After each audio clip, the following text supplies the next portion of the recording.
মাওলানা Sanaullah Nuri.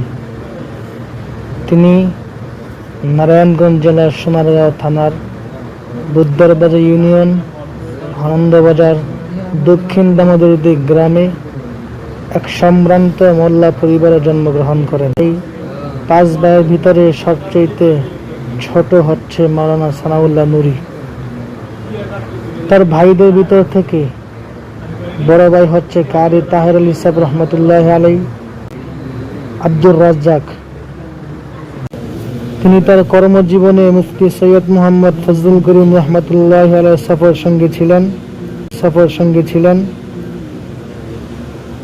এবং তিনি সারা বাংলাদেশের বড় একজন বক্তা। তিনি বলেন, বাংলাদেশের 64 জেলার থেকে 63 ইসলামের বাণী প্রচার করেছে।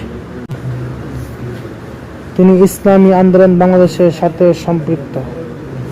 সোনারগাঁও থানা এবং নারায়ণগঞ্জ জেলায় ইসলামী আন্দোলনকে প্রচারের মধ্যে যে কয়েকজন মুরব্বী ছিলেন, তিনি তাদের মধ্যে অন্যতম। তিনি ইসলামী আন্দোলন বাংলাদেশের নারায়ণগঞ্জ জেলার মুজাহিদ কমিটির সদস্য ছিলেন। তিনি মিডিয়া থেকে অনেক বাহিরে, এই জন্য নতুন প্রজন্ম ইসলামী আন্দোলনের সমর্থকরা তাকে চিনে না।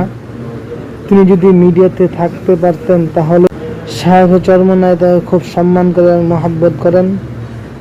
তিনি মিডিয়া থেকে বাহিরে থাকা একজন জাতীয় নেতা, যে গোপনে তার প্রিয় সংগঠনে কাজ করে যাচ্ছেন। তিনি বিনা অপরাধে কথিত ফ্যাসিস্ট আওয়ামী লীগ সরকারের আমলে বিনা অপরাধে জেল খেটেছেন। আর তিনি হচ্ছেন আমার টুকু দাদা মাওলানা সানাউল্লাহ নুরী সোনারগাঁও।